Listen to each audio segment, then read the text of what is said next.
കണ്ണ് തുറന്ന് ജീവിക്കണം. നമ്മൾ പലപ്പോഴും ഇരുട്ടത്താണ്. ലോകം മുഴുവൻ മാറുകയാണ്, നമ്മൾ മാറൂല. ലോകം മുഴുവൻ മാറുമ്പോൾ ഞാൻ മാറിയില്ലെങ്കിൽ ഞാൻ മാറ്റപ്പെടും. ഒരു മാസം മുമ്പോ 2 മാസം മുമ്പോ എൻ്റെ സുഹൃത്ത് ഇർഷാദിൻ്റെ ഒരു പോസ്റ്റ് ഉണ്ടായിരുന്നു. ഗൾഫ് ഫോക്കസ് എന്ന് പറഞ്ഞൊരു ചാനലിൽ ഒരു പോസ്റ്റ് ഉണ്ടായിരുന്നു. ഒന്ന് സൈലൻ്റ് ആക്കൂ.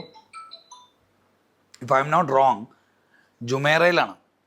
ജുമേറയിൽ ഒരു പെഡസ്ട്രിയൻ ക്രോസിങ്ങിൽ റെഡ് കത്തിയിരിക്കുക. അവിടെ കുറച്ച് ആൾക്കാർ ഇങ്ങനെ കാത്തു നിൽക്കുക. കുറച്ച് ആൾക്കാർ കാത്തിരിക്കുക. അതിൻ്റെ കൂടെ ഒരു റോബോട്ടും. കുറച്ച് കഴിഞ്ഞപ്പോൾ ആൾക്കാരും പോയി, അപ്പുറത്ത് റോബോട്ടും പോയി. കാലഘട്ടം മാറുക. റോഡിലൊക്കെ ക്രോസ് ചെയ്യാൻ റോബോട്ട് വന്നു തുടങ്ങി.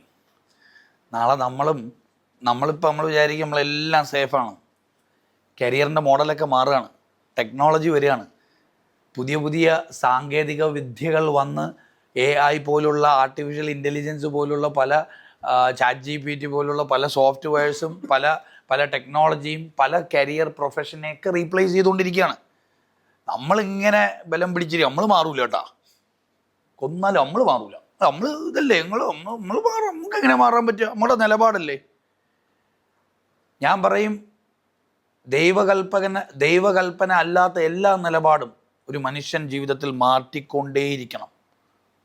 ദൈവകൽപ്പന അല്ലാത്ത എല്ലാ നിലപാടുകളും ഒരു മനുഷ്യൻ മാറ്റിക്കൊണ്ടേയിരുന്നില്ലെങ്കിൽ അവൻ മാറ്റപ്പെടും. കാരണം മാറിയ സാഹചര്യത്തിൽ നമ്മൾ മാറിയില്ലെങ്കിൽ നമ്മൾ ആരായി തീരും? നമ്മൾ ഔട്ട്ഡേറ്റഡ് ആയി പോവും. ഒരു വയസ്സിൽ നമ്മൾ സ്നഗിയിട്ടില്ലേ എന്ന് വെച്ചിട്ട് 19ാമത്തെ വയസ്സിലും സ്നഗിയിട്ടുകൊണ്ട് നടന്ന അവൻ എന്ത് വിളിക്കും? ഇല്ലേ? മാറണ്ടേ? ചിലരൊക്കെ പറയോ ഇത് സ്വഭാവമാണ്, എൻ്റെ സ്വഭാവം മാറൂല കേട്ടാ. എടാ, ഒരു വയസ്സിൽ സ്നഗിയിടുന്നതും നിൻ്റെ സ്വഭാവമായിരുന്നില്ലേ? 19ാമത്തെ വയസ്സിലും ആ സ്വഭാവം നീ കൊണ്ട് നടക്കുമോ? ചിലരല്ലേ ദേഷ്യം അതിൻ്റെ സ്വഭാവമാണ്, സേട്ട് വലി അത് മാറ്റാൻ പറ്റൂല, അത് നമ്മുടെ സ്വഭാവമാണ്, അത് നമ്മുടെ ക്യാരക്ടറിൻ്റെ ഭാഗമാണ്, ഒക്കെ മാറ്റാൻ പറ്റും. മാറിയില്ലെങ്കിൽ, നിലപാട് മാറ്റിയില്ലെങ്കിൽ നിങ്ങൾ മാറ്റപ്പെടും, ഔട്ട്ഡേറ്റഡ് ആയി പോകും, നിങ്ങൾ പുറന്തള്ളപ്പെടും. നിങ്ങൾ തന്നെ ശ്രദ്ധിച്ചറിയാം. ഈ പുതിയ മാറിയ സാഹചര്യത്തിൽ ഞാൻ ബിസിനസ്സിലോട്ടൊന്നും കടക്കുന്നില്ല. ബിസിനസ്സിൽ ഒരുപാട് എക്സാമ്പിൾസ് ഉണ്ട്, ഒരുപാട് എക്സാമ്പിൾസ്. നിങ്ങൾക്ക് അറിയാവുന്ന എക്സാമ്പിൾസ് ആയതുകൊണ്ടായിരിക്കും ഞാൻ കടക്കാത്തത്. എന്നാലും ഒന്ന് രണ്ടെണ്ണം വേണേൽ പെട്ടെന്ന് പറഞ്ഞു പോവാം. കൊട്ടാക് എന്ന് പറയുന്ന ഒരു ക്യാമറ സെല്ല് ചെയ്യുന്ന ഒരു ബ്രാൻഡ്, ക്യാമറ ഫിലിംസ് സെല്ല് ചെയ്യുന്ന ഒരു ബ്രാൻഡ്, ലോകത്തെ തന്നെ അതിശയിപ്പിച്ച ഒരു ബ്രാൻഡ് ഇന്നിവിടെ ഇന്നില്ല. അവർക്ക് മൊബൈൽ ഫോണിനകത്തൂടെ ഒരു ക്യാം വരും എന്നുള്ള ഒരു ടെക്നോളജിയെ പ്രെഡിക്റ്റ് ചെയ്യാൻ പറ്റിയില്ല. അത് വന്നപ്പോൾ അവർക്ക് അഡ്വാൻസ് ചെയ്യാൻ പറ്റിയില്ല. ഡിജിറ്റൽ യുഗം അവർ വിചാരിച്ച ഡിജിറ്റൽ ക്യാമറയിൽ നിന്ന് പോകുന്നു. ഡിജിറ്റൽ ക്യാമറ നേരെ മൊബൈൽ ക്യാമിലേക്ക് മാറിയത് അവർക്ക് ആൻറ്റിസിപ്പേറ്റ് ചെയ്യാൻ പറ്റാത്തതുകൊണ്ട് they are no more in the market place. ഇന്നില്ല. മൊബൈൽ ഫോൺസ് തന്നെ എടുത്തു നോക്കുകയെ അല്ലേ? മാർക്കറ്റിൽ ലീഡ് ചെയ്ത് എത്രയോ മൊബൈൽ ഫോൺസ് ഇന്നുണ്ടോ? Nokia is gone, Motorola is gone. നോക്കിയയുടെ CEO അവസാനം കരഞ്ഞുകൊണ്ട് ഇറങ്ങിപ്പോയത്. ഞങ്ങൾക്ക് മനസ്സിലായില്ല, ഇത് മാറിയത് അനുസരിച്ചിട്ട് മാറാൻ ഞങ്ങൾക്ക് പറ്റിയില്ല, ആ ടെക്നോളജി ഞങ്ങൾക്ക് അഡാപ്റ്റ് ചെയ്യാൻ പറ്റിയില്ല, യൂട്ടിലൈസ് ചെയ്യാൻ പറ്റിയില്ല എന്ന് പറഞ്ഞ് കരഞ്ഞുകൊണ്ട് CEO ഇറങ്ങിപ്പോയി. അപ്പം മാറുന്ന സാഹചര്യത്തിൽ നമ്മൾ മാറിയില്ല, നിലപാട് മാറ്റിയില്ല എന്നുണ്ടെങ്കിൽ നമ്മൾ പിന്തള്ളപ്പെടും. മാറിയൊരു സാഹചര്യം, പലസ്തീൻ്റെ ഒരു ഇഷ്യൂ വന്നപ്പോൾ പലരും അവർ കൈക്കൊണ്ട നിലപാട് മാറ്റാത്തത് കൊണ്ട് മാർക്കറ്റിൽ നിന്ന് പുറന്തള്ളപ്പെട്ടില്ലേ? ഷെയർ പോയില്ലേ? പല കമ്പനിയുടെയും ഷെയർ പോയില്ലേ? അവർക്കൊരു നിലപാട് മാറ്റിയിരുന്നെങ്കിൽ ഒരുപക്ഷെ അവിടെ പിടിച്ചിരിക്കാമായിരുന്നു. കഴിഞ്ഞ ദിവസം എൻ്റെ ഒരു ക്ലയൻറ്റിൻ്റെ മോളുടെ മോള 4-5 വയസ്സേ ഉള്ളൂ. ഉപ്പാപ്പ ചോദിക്കുകയാണ്, മക്കളെ മക്ഡി വേണോ KFC വേണോന്ന്? അപ്പോൾ ഒന്നില്ല, അത് പലസ്തീൻ മക്കളെ ചോരയാണ്, ആ ഇറച്ചി കഴിച്ചാൽ പലസ്തീൻ മക്കൾ കരയുമെന്ന്. എന്തുകൊണ്ട് ആ കുഞ്ഞ് 4 വയസ്സുള്ളൊരു കുഞ്ഞങ്ങനെ പറഞ്ഞ്? ഒരു മാറിയ സാഹചര്യമാണ്. ആ സാഹചര്യത്തിൽ ആ കുഞ്ഞിൻ്റെ നിലപാട് മാറ്റി. അത് റിയലൈസ് ചെയ്യാൻ ആ ബ്രാൻഡിന് മനസ്സിലായില്ല. അതുകൊണ്ട് അതിൻ്റെ ഷെയർ പോയി.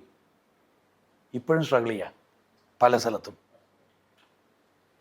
ഇപ്പോഴും പല സ്ഥലത്തും പല പ്രോഡക്റ്റും അവർക്ക് സെല്ല് ചെയ്യാൻ പറ്റുന്നില്ല. കാരണം മാറിയ സാഹചര്യത്തിൽ നിലപാട് മാറ്റാത്തത് കൊണ്ടാണ്. ചിലപ്പം നമ്മൾ അവരുമായി യോജിച്ചൊരു നിലപാടുണ്ടായിരിക്കാം, ആ രാജ്യവുമായിട്ട് യോജിച്ചൊരു നിലപാടുണ്ടായിരിക്കാം. പക്ഷെ ഒരു സിറ്റുവേഷൻ ചേഞ്ച് ചെയ്യുമ്പോൾ ആ നിലപാട് മാറ്റുക എന്നുള്ളത് അതൊരു എൻ്റർപ്രൈസിൻ്റെ സ്ട്രാറ്റജിയുടെ ഭാഗമായിരിക്കണം. അതൊരു വ്യക്തിയുടെ ഒരു ബോധമുള്ള വ്യക്തിയുടെ ധാർമ്മികമായ ഒരു നിലപാടുമായിരിക്കണം. ഞാൻ പറയുന്നത് മനസ്സിലാവുന്നുണ്ടോ? ഇന്ന് ഒരുപാട് മാറ്റങ്ങളുണ്ട് നമ്മുടെ മുന്നിൽ. കസ്റ്റമേഴ്സിൻ്റെ ബിഹേവിയർ മാറി. 4 വയസ്സുള്ള കുട്ടി ചിന്തിക്കുന്ന വേറെ രീതിയാണ്.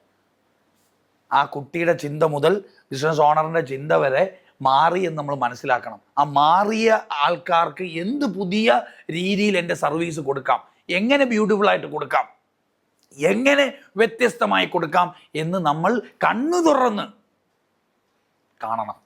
കണ്ണടച്ച് നമ്മൾ ഫോളോ ചെയ്ത അതേ പ്രിൻസിപ്പിൾസും ട്രഡീഷണൽ മെത്തേഡ്സും കൺവെൻഷണൽ SOP ആയിട്ട് പോയി കഴിഞ്ഞാൽ നമ്മൾ മാർക്കറ്റിൽ നിന്ന് പുറന്തള്ളപ്പെടും. ഇന്ന് എത്ര ഓഡിറ്റിംഗ് ഫേംസ് ഇവിടെ ഉണ്ട്? അക്കൗണ്ടിങ് ഫേംസ് കൗണ്ട് ഉണ്ടോ UAE? Approximate more than 1000, 2000, more than 1000 എന്തായാലും ഉണ്ടാവില്ലേ? ആയിരക്കണക്കിന് ഓഡിറ്റ് ഫേംസ്, അക്കൗണ്ടിങ് ഫേംസ് ഉള്ള ഒരു മാർക്കറ്റ് പ്ലേസിൽ എന്തിന് നമ്മളെ ചൂസ് ചെയ്യണം? അതിന് വ്യക്തമായൊരു രൂപരേഖ നമുക്കുണ്ടായിരിക്കണം. അവരത് മനസ്സിലാക്കിയോ ഇല്ലയോ എന്നുള്ളത് സെക്കൻഡറിയാണ്. അത് കമ്മ്യൂണിക്കേഷനിലൂടെ മാർക്കറ്റിങ്ങിലൂടെയൊക്കെ ഫിക്സ് ചെയ്യാൻ പറ്റുന്നൊരു ഇഷ്യൂവാണ്. പക്ഷേ നമ്മൾക്കറിയണം എന്തിന് നമ്മളെ ചൂസ് ചെയ്യണം. What difference do we have to stand out from this competition war? ഇതൊരു വാറല്ലേ? ശരിക്കും ഒരു വാറല്ലേ? നമ്മൾ കൊടുക്കുന്ന അതേ സർവീസ് അല്ലെങ്കിൽ അതിനേക്കാൾ മെച്ചമോ അല്ലെങ്കിൽ മോശമായ സർവീസ് മാർക്കറ്റ് പ്ലേസിൽ നിരന്തരമായി ഓഫർ ചെയ്തുകൊണ്ടിരിക്കുകയാണ്.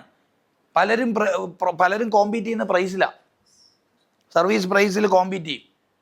അങ്ങനെ കോമ്പീറ്റ് ചെയ്ത് ആർക്കും ലാഭമില്ലാത്തൊരവസ്ഥയിലാണ് ജീവിക്കുന്നത്. നിങ്ങൾക്കറിയില്ല, ട്രേഡിംഗ് ബിസിനസ്സൊക്കെ നിങ്ങൾ ഒരുപാട് കൺസൾട്ട് ചെയ്യുന്നതാണ്. പല ബിസിനസ്സും പ്രോഫിറ്റ് ഇല്ല. അങ്ങ് ചെയ്യാണ്, നിലനിന്ന് പോകാൻ വേണ്ടി ഈഗോ കൊണ്ട് ചെയ്തു പോകുന്ന പല ബിസിനസ്സുമാണ്. എനിക്കറിയാവുന്ന ഈ ചെറിയ ഈ ഗാരേജ് ബിസിനസ്സുകളൊക്കെ ഉണ്ട്. വളരെ പാത്തറ്റിക് സിറ്റുവേഷനിലൂടെ പോവാം. ഈ കാർഗോ സെല്ല് ചെയ്യുന്ന കമ്പനീസ് ഉണ്ട്. പാത്തറ്റിക് സിറ്റുവേഷനാണ്. കാര്യം അവർ 10 രൂപ കുറയ്ക്കുമ്പോൾ ഞാൻ 12 കുറയ്ക്കും, 12 കുറയ്ക്കുമ്പോൾ 13 കുറയ്ക്കും, 13 കുറയ്ക്കുമ്പോൾ 14 കുറയ്ക്കും. ആർക്കും ലാഭമില്ലാതായി. ഈ കുറച്ച് സർവീസ് വരുമ്പോഴത്തേക്ക് സർവീസിൽ എക്സലൻസ് കാണിക്കാൻ പറ്റൂല. പ്രൈസ് കുറയ്ക്കുമ്പോൾ ഓബിയസ്ലി എന്തെങ്കിലും കോംപ്രമൈസ് ചെയ്യപ്പെടണ്ടേ? സർവീസ് കോംപ്രമൈസ് ചെയ്യും, കസ്റ്റമറിന് തന്നെ ഡാമേജ് ആവും. അപ്പോൾ ആർക്കെങ്കിലും എന്തെങ്കിലും കിട്ടിയ ലാഭം കിട്ടി എന്ന് പ്രതീക്ഷിച്ച കസ്റ്റമറിനും അടി കിട്ടി, കസ്റ്റമറിനും കിട്ടിയില്ല. കോമ്പറ്റീഷൻ ചെയ്ത ആർക്കും ഇതിനകത്ത് ലാഭം ഉണ്ടായില്ല. നഷ്ടത്തിലാണ് പല ബിസിനസ്സും പല കസ്റ്റമേഴ്സും ഇന്ന് മാർക്കറ്റിൽ സർവൈവ് ചെയ്യുന്നത്. നഷ്ടത്തിലാണ്, കസ്റ്റമറും നഷ്ടത്തിലാണ്, സപ്ലയേഴ്സും നഷ്ടത്തിലാണ്, ബിസിനസ് ഓണേഴ്സും നഷ്ടത്തിലാണ്. കാരണം എന്താണ്? അവരെന്തിനാണ് ഈ ബിസിനസ് ചെയ്യുന്നത് എന്നുള്ളതിനൊരു വ്യക്തമായ ഔട്ട്സ്റ്റാൻഡിങ് വാല്യൂ പ്രൊപ്പോസിഷൻ ഇല്ലാത്തത് കൊണ്ടാണ്. നമുക്ക് അങ്ങനെ ഒരു വാല്യൂ പ്രൊപ്പോസിഷൻ വേണം. എന്തിനാണ് നമ്മൾ സർവൈവ് ചെയ്യുന്നത്, എന്തിനാണ് നമ്മൾ ബിസിനസ് റൺ ചെയ്യുന്നത്, ഈ പറയുന്ന ഒരു ആസ്പെക്റ്റ് ഇത് ഭയങ്കര ക്രിട്ടിക്കലാണ്. നമ്മളിതിലേക്ക് കുറച്ച് ഡീപ്പായിട്ട് പോകാൻ ആഗ്രഹിക്കുകയാണ് ഞാൻ.